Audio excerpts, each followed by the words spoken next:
আপোনালোকৰ মাজলৈ আৰু আজি যিটো অনুষ্ঠান এই অনুষ্ঠানটো এটা অৰাজনৈতিক অনুষ্ঠান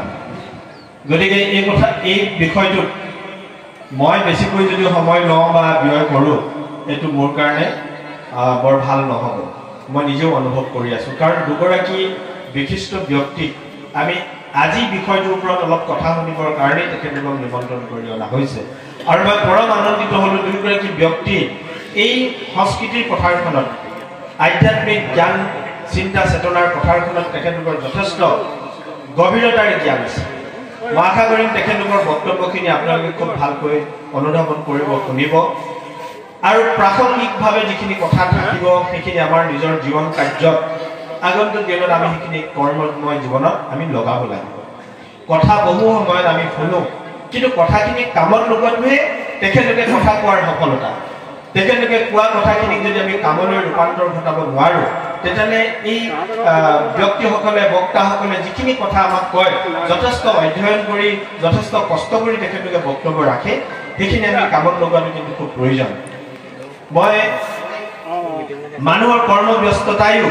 মানুহক যে কেনেকৈ ধৰি ৰাখিব নোৱাৰে মানুহ যে যিমান নিজৰ ব্যক্তিগত ব্যস্ততা থাকিলেও সমাজৰ বাবে যে মানুহ সদায় দায়বদ্ধ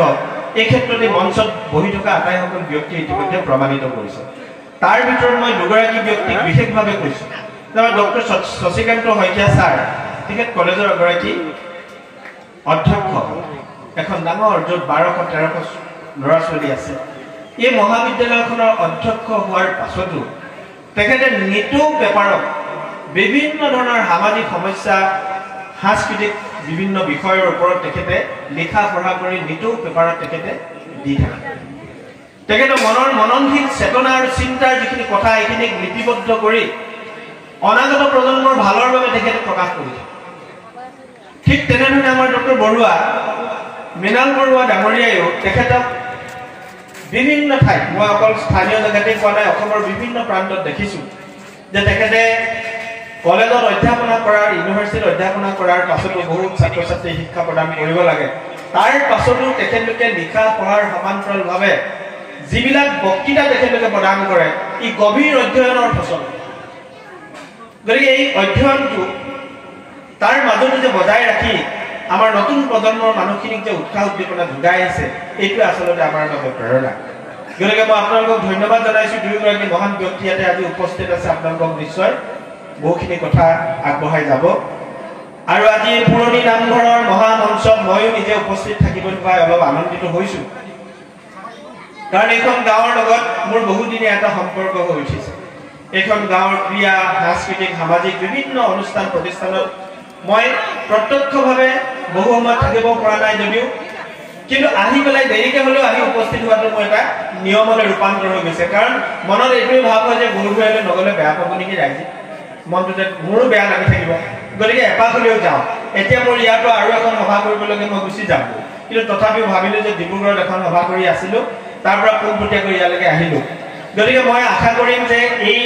পুৰণি নামঘৰ ভাগে আমাৰ গোটেই অঞ্চলটো এই বিশেষকৈ গৰুধুৰীয়া গাঁওখনক আপোনালোকে সাংস্কৃতিক আৰু সামাজিক যিডাল গুণ নেদেখা ৰছীৰে যিডাল বান্ধি ৰাখিছে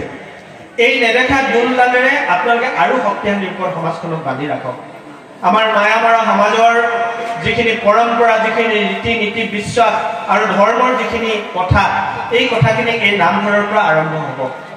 আজি আমি ইয়াত আমাৰ মায়ামৰা ধৰ্মৰ পৰম্পৰা সম্পৰ্কে যিখিনি কথা এই নামঘৰত শিকিব সেইখিনি কথা গৈ ইউনিভাৰ্চিটিত কোনেও নপঢ়ে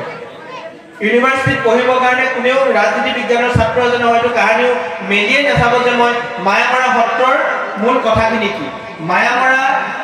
এই মানে দৰ্শনটোৰ মূল কথাখিনি কি অনিৰুদ্ধ দেৱৰ ধৰ্মৰ মূল ভিতৰৰ কথাখিনি কি হয়তো কোনোবা এজন অৰ্থনীতি বিভাগৰ ছাত্ৰই হয়তো এইখিনি পঢ়িয়ে নাচাব কিন্তু আমি ক'ব পাৰিম যে ল'ৰাজন ইউনিভাৰ্চিটিত পঢ়িছে কিন্তু এই নামঘৰত অহা যুৱ বন্ধু যুৱক যুৱতী সকলোৱে কিন্তু মায়ামৰা সংস্কৃতি সম্পৰ্কত আধ্যাত্মিক জ্ঞান গৰিমা সম্পৰ্কত কিছু কথা যদি বুজিবলৈ সক্ষম হয় এই নামঘৰতে তেখেতলোকে বুজিব পাৰিব সেইকাৰণে এই নামঘৰৰ বহুত প্ৰাসংগিকতা আছে অনাগত দিনত আপোনালোকে আৰু অধিক সুন্দৰভাৱে মায়ামৰা সংস্কৃতি বিকাশ আৰু বৰ্ধনৰ বাবে কাম কৰি গৈ থাকক মই জনসেৱক হিচাপে বিগত দিনবিলাকত এই নামঘৰ দুয়োভাগৰ